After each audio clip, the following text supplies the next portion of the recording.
بسم اللہ الرحمن الرحیم۔ دل کی راحت اور سکون کے اسباب میں سے ایک یہ بھی ہے کہ اللہ کے مخلوق کو نفع پہنچایا جائے۔ جب بندہ اللہ کی مخلوق کو نفع پہنچاتا ہے، خواہ جسمانی طور پر نفع پہنچائے، خواہ عقلی طور پر پہنچائے، خواہ اچھا مشورہ دے کر پہنچائے، خواہ اچھی صحبت اختیار کر کے پہنچائے، خواہ اس کے دینی اور دنیاوی فائدوں میں سے کوئی فائدہ پہنچا کر کرے، تو پھر اس کا دل کھل جاتا ہے اور اس کے دل میں کشادگی داخل ہو جاتی ہے، اور ایسا شخص سخی ہوتا ہے کہ وہ ہر طرح اپنی ہر صلاحیت سے اور اپنی طرف پہنچنے والی اللہ کی طرف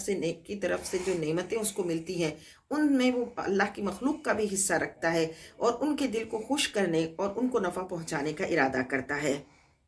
جبکہ بخیل شخص وہ ہوتا ہے جو بہت ہی تنگ دل ہوتا ہے اور اس کا دل ڈر اور خوف میں مبتلا رہتا ہے۔ وہ اپنی معمولی سے معمولی چیز کو بھی اللہ کی مخلوق کے نفع کے لیے استعمال کرنے میں ڈرتا ہے اور بخیلی کرتا ہے اور کنجوسی کرتا ہے، تو وہ حقیقی لذتوں سے، نعمتوں سے محروم رہتا ہے، دل کی حقیقی خوشیوں سے محروم رہتا ہے۔ اپنا حق تو ہر ایک پر رکھتا ہے لیکن دوسروں کے حق و حقوق کو پورا کرنے میں کوتاہی برتتا ہے۔ اور ان کی مثال اللہ کے نبی صلی اللہ علیہ وسلم نے اس طرح دی کہ جب سخی صدقہ دینے کا ارادہ کرتا ہے تو اس کی ڈھال جو ہوتی ہے وہ کشادہ ہو جاتی ہے، لباس کشادہ ہو جاتا ہے، یعنی یہاں تک کہ اس کو ایسے کپڑوں سے تشبیہ دی جو قدموں تک پہنچ جائے۔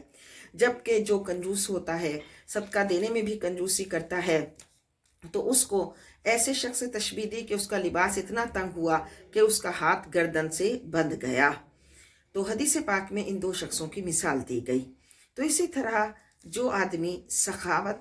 برتتا ہے اور سخاوت کی عادت اپناتا ہے تو اللہ رب العزت اس کے دل کو کشادہ فرما دیتا ہے اور اللہ تعالیٰ اس کے دل کو غموں سے بچاتا ہے۔